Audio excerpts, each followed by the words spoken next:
Hey guys! Welcome back to the vlog. This is Ina.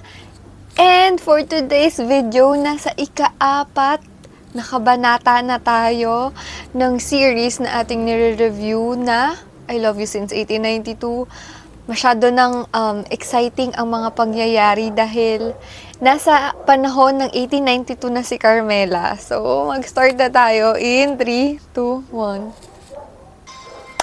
Puno ng mangga. Okay. Nare-recall ko na tong part ng story na to. Hindi mo maaari. Ha? Ano kayang Kasama niya? Very good timing talaga si Juanito eh. Kasama namin si Nena.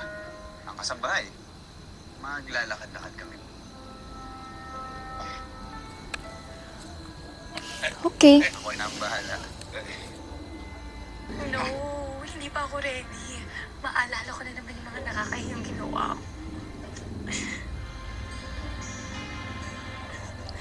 Okay.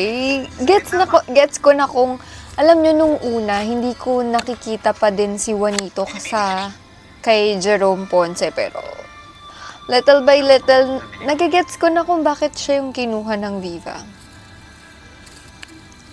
Kasi nakuha niya yung charm ni Juanito. Sinusundan. Sa aking pagkakaalam, may dito ako nakatira. Ay, wow. Wow. Yabang. Saan ka ba pupunta, Binibini?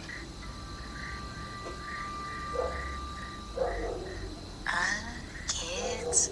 Kaya pala na full si Carmelita. Ang gwapo pala talaga ng Juanito na to.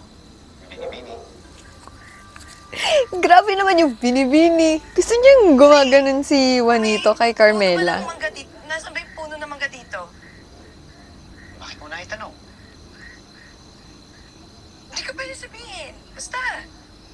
Alam niyo yung sinasabi nila na si Carmelita daw ay mahinhin.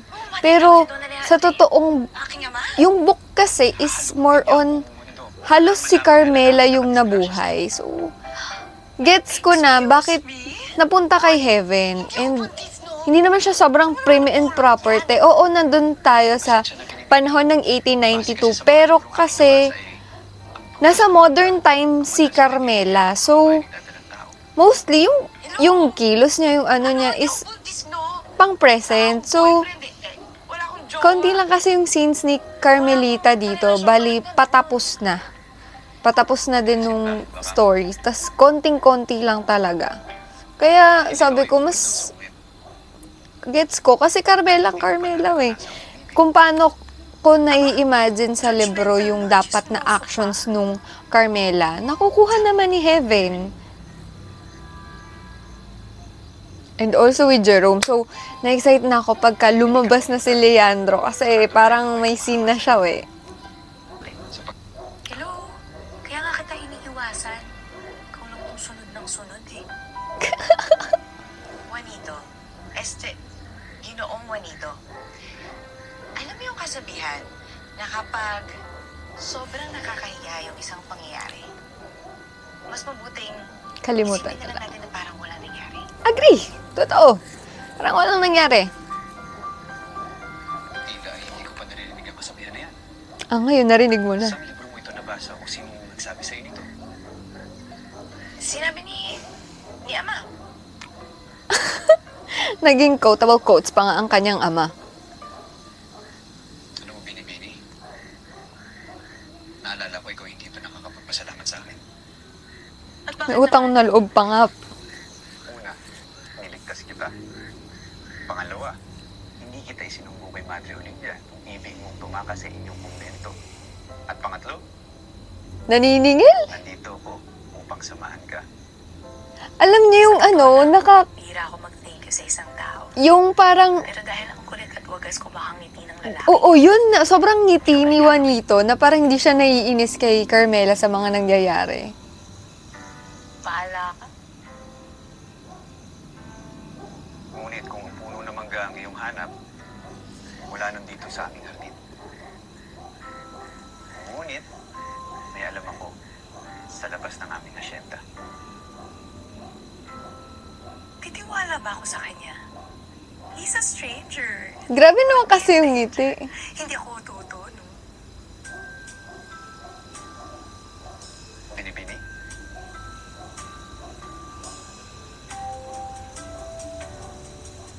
Binibini? Binibini. Sige na, aminin na natin. Oo, nakinikilig na ako sa kanila. Pero gusto ko na makita pag nandyan na si Leandro. Kasi magkakaroon na ng ano eh. Love triangle. Carmelita. Josefina, nakita ko kayong magkausap kanina. Nasaan si Carmelita at Maria? Baka ako naglibot-libot lang, pero pabalik na rin ho yun. Ayan na nga ba? Ama, ina, Yari pa nga. aalis na ho ba tayo? Nasaan ang iyong kapatid? Nasaan si Carmelita? Oh my God.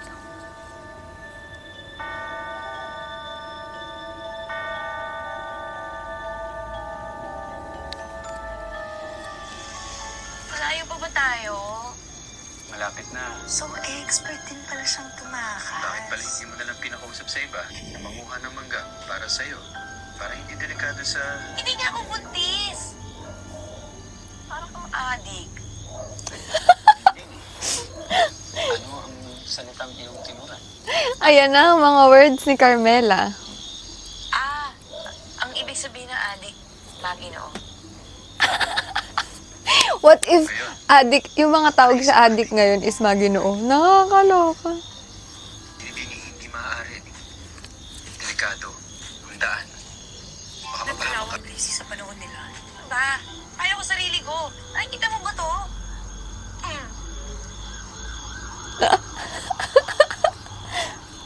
Alam ba yan?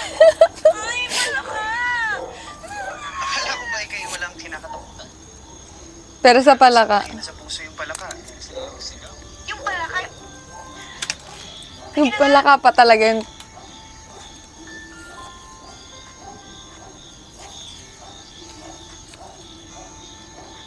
Narito na tayo. ha? Nandito na tayo? Nasaan na sila? Sinong sila? Sigurado ka bang ito na talaga to? Ito ang pinakamalapit na manggahan sa labas ng aming asyenda. At ito naman ang pinakamayabong na puno. Nagkasalisi. Hindi kaya nakabalik na si Ate Maria sa asyenda? Carmelita! Juanito! Oh my God! Ayun na! Ano ang ginagawa ninyo rito? Patay kang bata ka. Paumanin niyo po, Ama. Don Alejandro. Ngunit wala pong ibang ibig sabihin. Ano ibig sabihin? May iba bang ibig sabihin? Ang lihim yung pagkikita ni Carmelita? My God! Aba, Juanito, iyan ba ang tinuturo ko sa'yo? Ama, Ganito kalaki yung impact ng lihim na pagkikita nung araw. Buti na lang talaga na bago siya in modern times. Pero grabe, sobrang conservative na mga Pilipino nung araw. Kung nabubuhay siguro tayo sa ganitong panahon, napakahirap. Ayaw niyo talaga akong tulungan?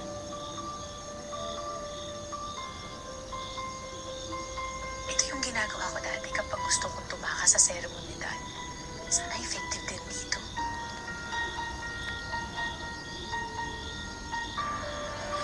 Carmelita! Iha! Ay, tiyak na pagod na si Carmelita. Mas mainam na makapagpahinga. Tama ako si Madre Olivia. Marahil ay pagod lang talaga si Carmelita sa haba ng kanyang paglalakbay. Grabe wala na. na kayong umuwi. Aming pag-uusapan na hindi kaaya-aya ang kilos ng dalawang batang ito. Josefina,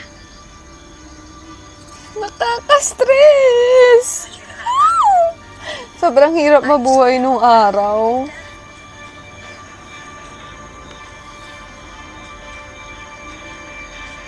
Saya-saya pa ni Juanito eh. Tapos, biglang, makakasal na siya. With a girl he doesn't know. Eh, iba yung gusto niya, di ba?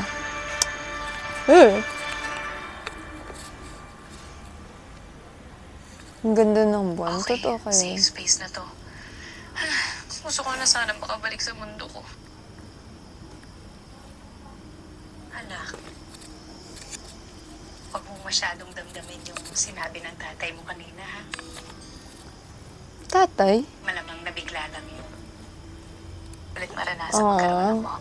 Ito yung mga realizations ni Carmela na parang namimiss niya yung mommy niya. Kumusta ang buhay mo sa Maynila? Shucks, anong isasagot ko? Okay naman po.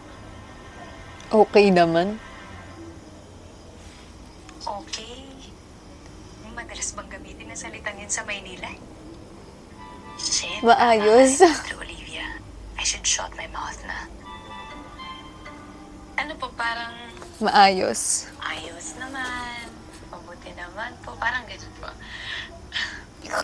Ilang taon pa, mas marami ka pang matututunan sa Maynila. At magiging alagad ka na rin ng Diyos. Magmamadre pala. Nakapanghihinayang lang. 13 taong gulang na po, Binibini. Okay, that makes sense. Sa murang edad, nagbabanatan ng buto mga kababaihan dito? Oo, Wala kasi... Puro cellphone lang inaatupag ko. Kasi sobrang hirap ng buhay nung araw. Tulungan ko na po kayo Di ba may maligo at tatlong mag-yes. uri ng Hindi na. Gusto ko tao? mag-isa. Ako na Yun lang yung mga aliping sa gigilid. Susunod po. Ano na lang po ilalagay yung damit. Tawagin na lang kita pag kailangan ko na ito na magpa-makeup, ha? Okay, yan yung balat na magpapatunay na hindi siya si Carmelita. Katawan pa niya.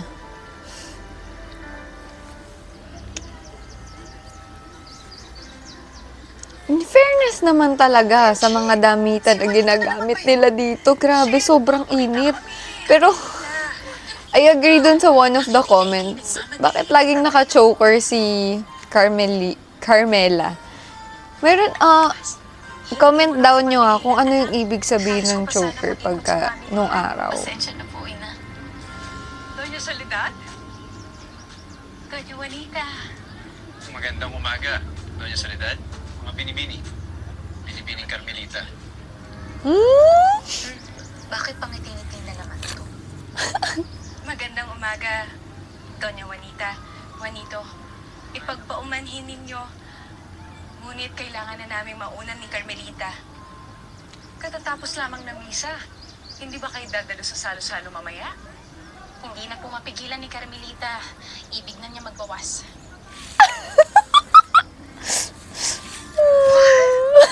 Parang na rin niya sinabi na natatain na ako. Nakakahiya. Carmelita. Napakabili. Grabe to mga ate na to, bully. Juanito kagabi. Balita ko raw ay nakauwi na siya rito sa San Alfonso. Kaya pala hindi siya sumasagot sa aking mga liham. Nabalita mo ba tungkol kay Ginoong Juanito? Nahuli rin siya kagabi kasama ang bunso ng Monte Carlos. Oh my Sabi God. ni Carmelita. Ang sabi, matagal na may relasyon. Tapos hindi na nagtatagpo ang dalawa. Di alam ng kanya-kanyang mga pamilya. Grabe yung matagal, parang kagabi lang yun. Binibini, baka nais mo bumili. Napakaganda nito. Yari ko sa ginto. Ito yung mura lamang. Baka nais nyo. Sige na, bumili. Nawala sa mood.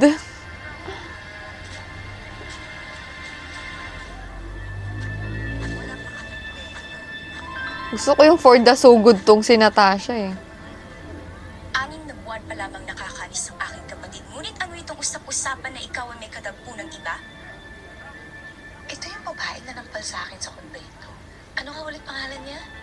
Tsaka anong kapatid? Sinong sinasabi nito? Mag-iingat ka sa iyong sinasabi, Natasha. That's the Maria we want. Alam nyo, kahit hindi siya yung gumanap na sinasabi nyo na parang dapat siya yung gumanap na Carmela, bagay sa kanya si Maria. Inatas sa kalagitnaan ng gabi. I love the fighting spirit. Ano pa sa tingin mo ang iisipin ng mga tao? Shucks. Ang bilis din pala kumalat ng chismis sa panahon to.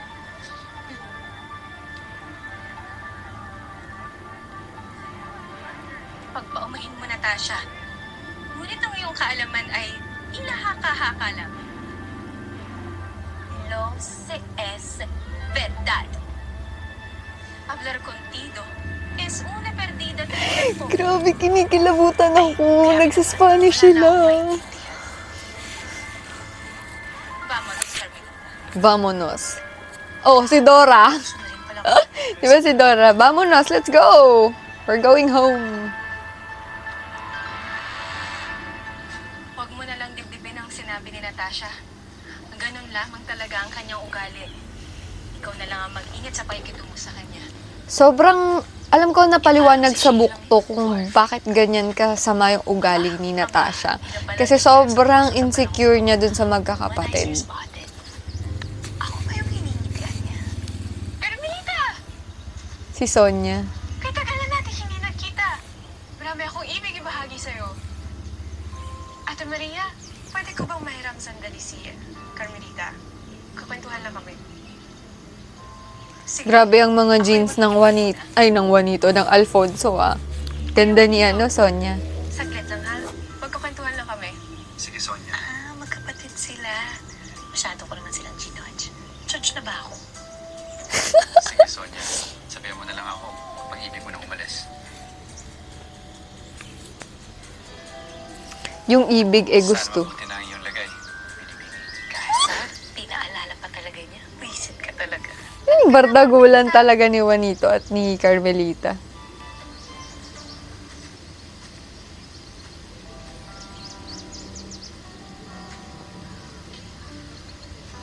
Nagagalak ako at nagpapasalamat na nakinig ako sa mga payo mo. Ganun ba? Maganda yun. Hindi ko rin naman alam kung anong advice yung sinabi ni Carmelita sa kanya. Maari palang turuan ng puso, gaya ng iyong sinabi. Nung una, ayaw ko pang pakasalan si Ignacio. Pero dahil sa payo mo, nagbago yung isip ko. Masaya na ako na si Ignacio yung naging kabiyak ko. Promise to myself, never ako magiging ganyan ka-corny pag na-in-love ako. Talaga ba? Siya nga pala, Carmelita. Totoo ba ang mga usap-usapan na nagkakamabutihan daw kayo ni Kuya Juanito? Ay, hindi, ano ka ba? Tinulungan niya lang ako hanapin si Ate Maria. Tapos nakita lang kami ng mga people, kaya ayun, napag-usap-usapan tuloy ka. Mga Ang people. ibig kong sabihin, nakita kami ni Don Mariano. Kaya ayun, medyo napagalitan. Sa susunod, mag-iingat ka. Batid mo naman kung gaano kabilis kumalat ang mga usap-usapan. Kung gano'ng Napagalaman kabilis ko pa rin rin. na narito na si Helena sa San Alfonso. Palagay ko, dapat mo siyang alalahanin. Carmelita, matagal na tayong magkakaibigan.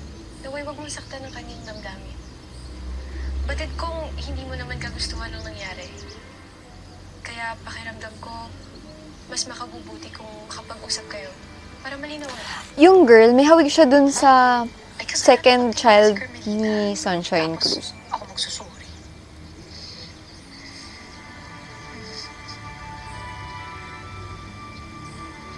Anong ibig mong sabihin?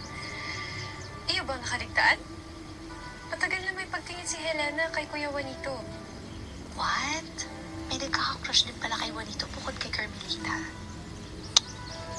Naway wag mo rin kaligtaan. Ayan na nga. Yung mga ginawa ni Helena para sa inyo ni Leandro. Ayan na naman. Leandro na naman, Eka. Dahil ikaw ang gusto niyang makatuluyan ni Leandro. So confirmed. Ay, something din talaga sa Leandro kay na yun. Secret boyfriend siya ni Carmelita. Excited na ako.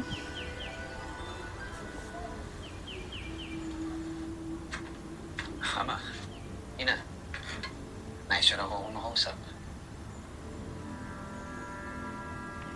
Seryoso eh.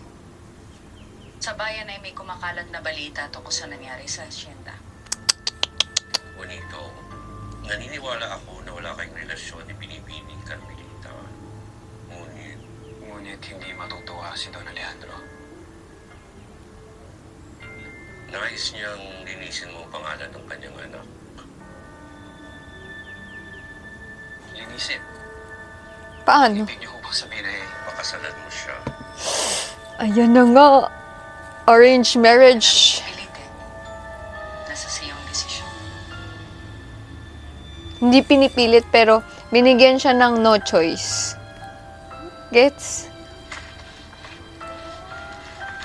Okay na yan. Carmelita, ihanda mo na ang palayok.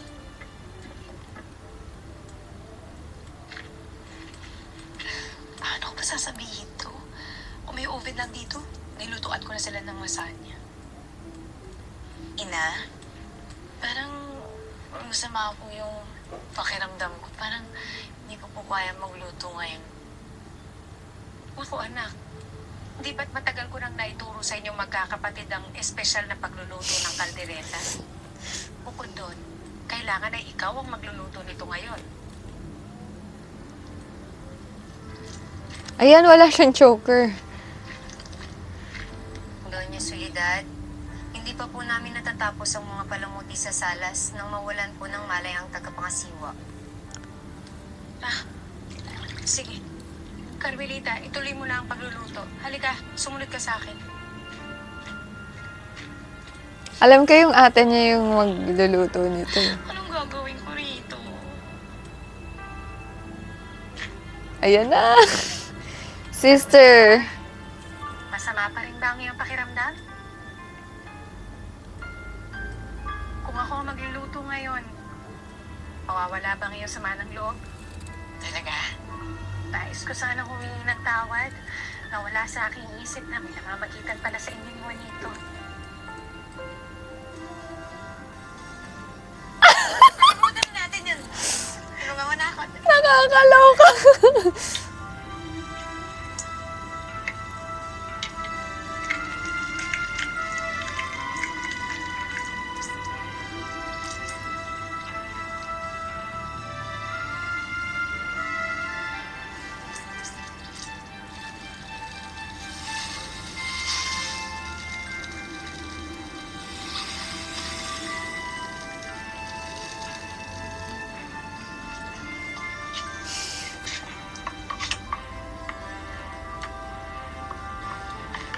Saan kaya tong lutuan? Doon din kaya to sa Bautista House.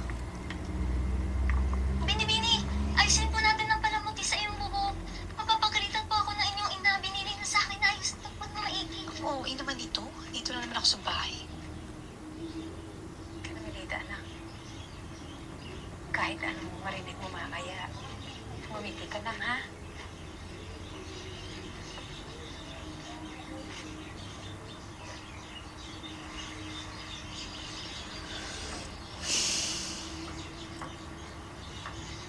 Narito na po yung mga panauhin. Don Mariano. Senyor. Magandang araw, Don Magandang Mariano. araw. Sergio. Parang ibang bahay to. Magandang araw. Ay, hindi. Ito pa rin yun. Parang ang laking tingnan. Doña Juanita, Ay, hindi. Malaki. kayo. Okay. Bisita? Chef!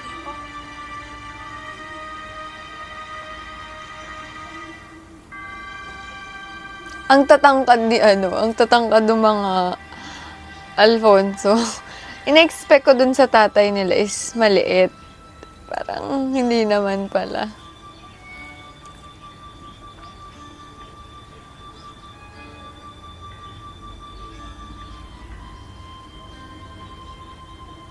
Don Mariano, pag-usapan na natin ang nalalapit na kasalan, nagbibigay daan para sa pagbuklod at pag-isa ng ating mga pamilya. Ayun na nga ba?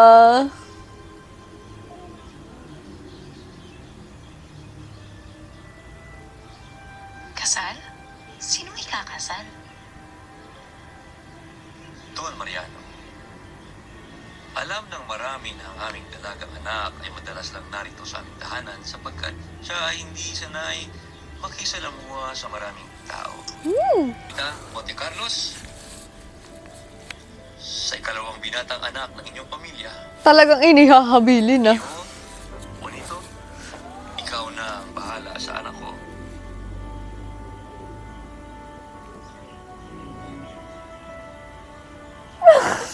Nakaka-stress. Biglang kinasal ka sa past, no? Ayaw mo na nga mag-jowa dun sa future.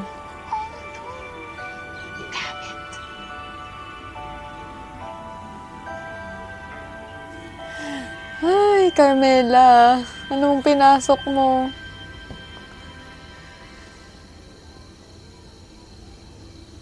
Kung minamalas ka nga naman, nasa tapat ko pa talaga siya. Amigo, imumungkahi ko sana na sana gawin Uy, si Teresita, tsaka si ano. Ano yung pangalan ng bunso? ng Pebrero. Yan din ang araw ng kaarawan ni Grabe, 13 years old pa lang to. Weird din pala. Sabi ni Lola Carmina, yun din yung araw na kasal ni Juanito at Carmelita. Kung saan namatay si Juanito. Tapos si Carmelita nagpakamatay pagkatapos ng 1 linggo. And now, it's happening again.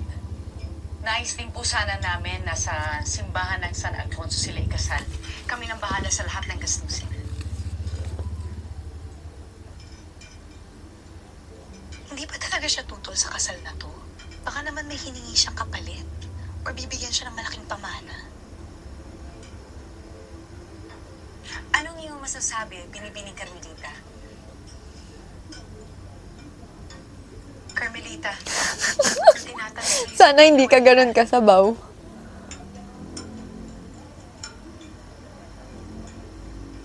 Ano po yun, Doña Juanita? Nais ko rin sana mabatid. Ilan bang anak ang ibig mong bisita? Pinagtitripan ba nila ako? Seryoso talaga silang malaman kung ilang anak ang gusto ko?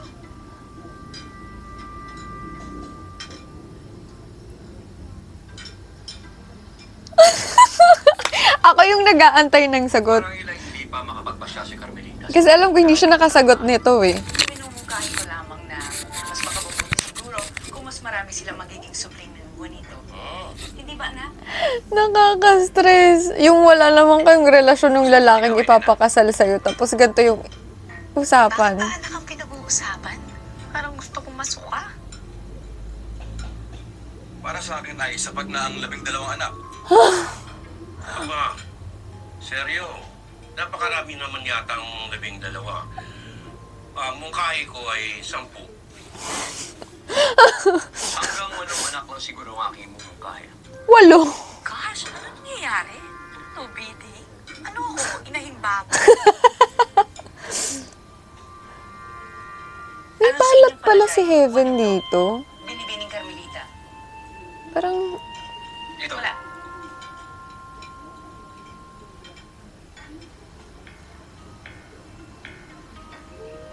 pito, tas wala.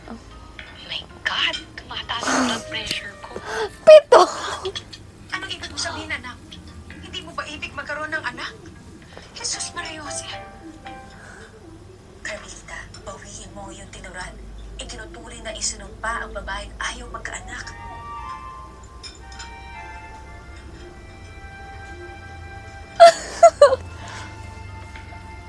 Ang ibig ko pong sabihin, wala nang mas sasaya pa magkaroon ng asawa katulad ni Juanito. At mabihiyaan kami ng 7 anak. 7. Yes, Juanito, nahulog na.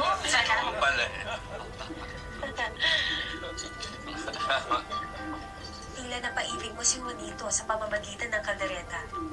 Sigurado akong mula ngayon, mahanap-hanapin na niya yan. Kung alam lang ni Juanito na hindi ako marunong magluto, baka maging butot balat na siya sa gutom.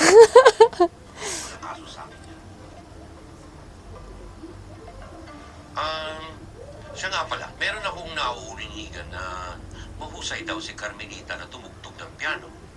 Ayan na nga ba? Don Mariano, pinagmamalaki ng aming pamilya si Carmelita dahil sa husay niya sa musika. Ay kung gayon, maaari mo ba kaming pagbigyan? Kahit isang awit lang. Tutugtog pa nga. Anong gagawin ko? Hindi naman ako marunong magpiano. Bigyan mo na sila. Ipamalas mo sa kanila ang iyong talento. Huwag ka mahihiya. Carmelita, iyong tugtugin ang madalas mong tugtugin sa amin ni Helena. My goodness! Aray ko ba kung ano madalas tugtugin ni Carmelita sa kanila?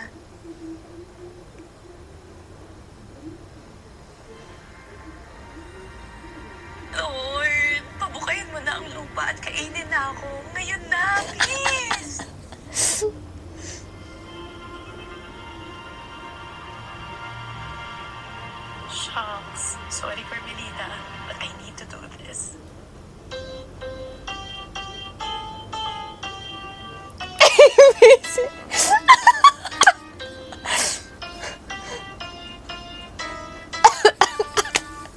ABCD.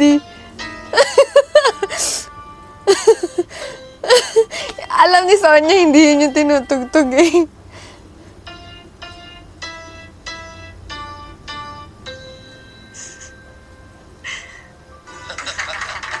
Pamanghang-mangha eh. Mabuti na lang, may naalala pa ako sa music class ko noong elementary. Alam naman ni Carmelita na hindi iyon ang piyesang tinutukoy ko. Marahil ay hindi lamang maganda ang pakiramdam niya ngayong gabi. Dispensa na lang po.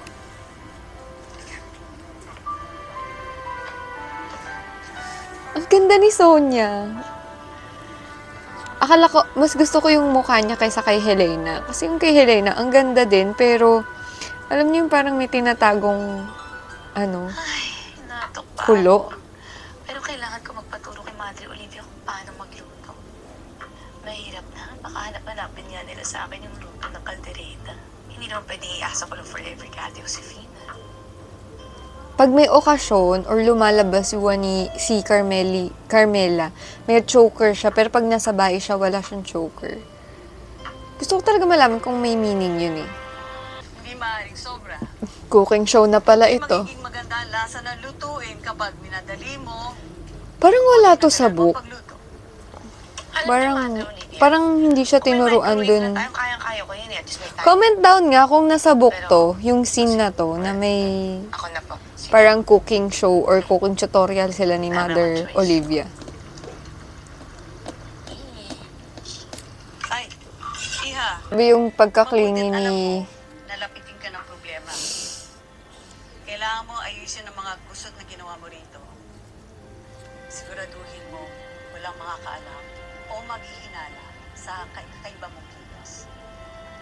Sama na lang ako sa inyo, Madre Olivia. Please. Please, paano kung iwan niyo ako tapos bumalik na kayo sa Modern World tapos nandito na lang ako mag-isa? Hindi pwede yun kasi Hindi ako pwedeng umalis na hindi mo natatapos ang mission mo rito.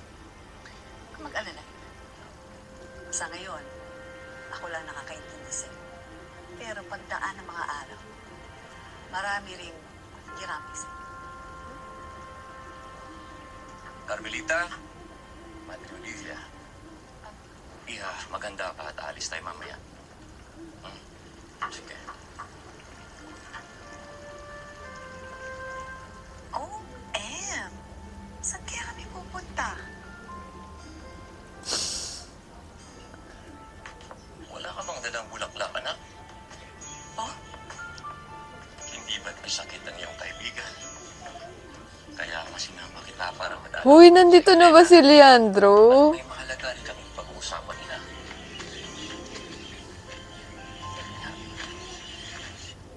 Magandang araw, amigo. Amigo! Kasama pa lang yung bunsong anak. Para madalaw niya si Helena. Magandang araw po, Kapitan Flores. O sige, Iha. Medyo bata-bata pa si Kapitan Flores, Kapitan Alejandro kumpara kay Don Mariano.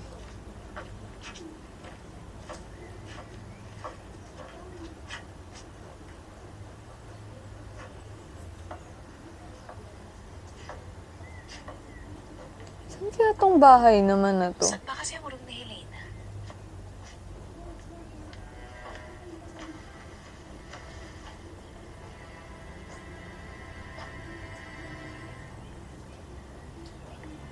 May maitutulong ba ako sa'yo, Carmelita?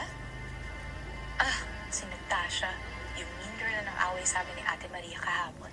Ano ginagawa niya dito? Magkapatid sila ni Helena. Ikaw ba ayaw maasa pa rin hanggang ngayon na may liham na ipinadala sa iyo ang aking kapatid? Wow! Wow, talaga. Grabe talaga to si Natasha. Nanggigigil ako.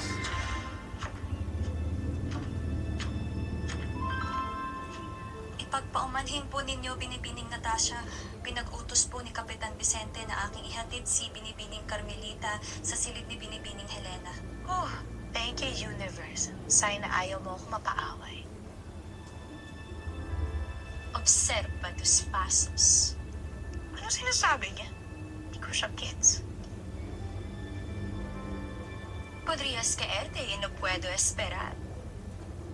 et que se sait. Bakit kasi walang translation? Ang laki siguro ng Celtic ng babaeng to. Hindi ba siguro uso ang trash talk sa panahon to? Tayo na po, Binibining Carmelita. Salamat. Ay, nang ulit pangalan mo? Laura Isabella po, Binibining. Huh? Tama ba ang dinig ko? Isabela? Last name kayo na.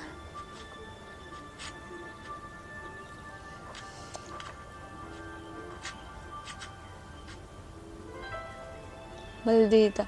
Alam niyo, hindi ito yung nai-imagine kong itsura ni Natasha. Mas maganda pa. Binibining Helena, narito po si Binibining Carmelita.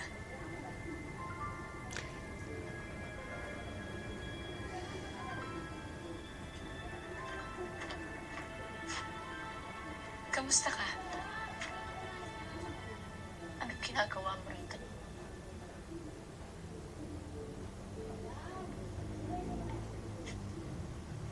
Para sa'yo, gusto lang sana kitang kamustahin.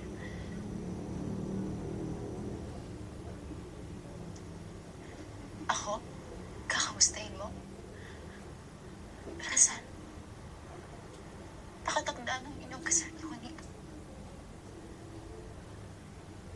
Elena, ano kasi?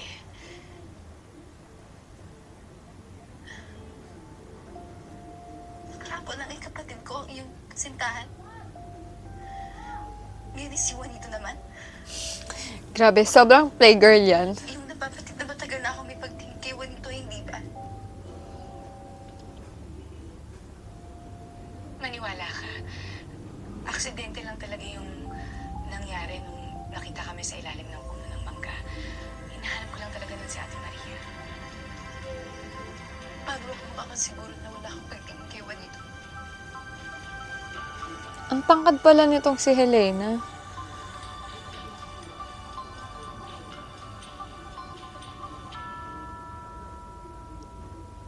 Nakatitiyak po ba kayo sa gagawin niyong ito, Okay. Okay. Sobrang hook ako dito kasi nagulat na lang ako. Tapos na.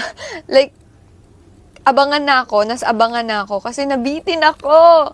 Tapos, eto, masasabi ko lang is, nagigets ko na din talaga kung bakit si Heaven yung kinuha. Kasi, mostly ng scenes dito sa series na to ay puro si Carmela. Si Carmelita ay sa bandang dulo na lamang. Dun sa part na parang sumasapi or something. Actually, hindi rin naman sobrang ipinapakita dun kung ano talaga yung ugali ni Carmelita. Bali dito, binabanggit lang nila. Pero, yung katauhan kasi na nandito na sa 1892 is si Carmela. So, modern talaga. Kaya hindi natin makikita yung mahinhin, yung hindi mabasag pinggan na Carmela, Carmelita. So, gets ko kung bakit si Heaven. Kasi nakikita nyo, siya na yung babaeng future, yung babaeng nagtitiktok. Well, siya naman talaga kasi siya yung present. Siya yung present na napunta lang sa past. And with Juanito, grabe yung ngiti niya. Like, ikaw talaga, Jerome. Gets na talaga bakit siya talaga yung piniling Juanito. So, ayun, sobrang excited na ako sa ika-5 kabanata kasi parang nandito na si Leandro! Makikita na yata natin siya. Yun lang! And thank you guys for watching and see you on my next vlog. Bye!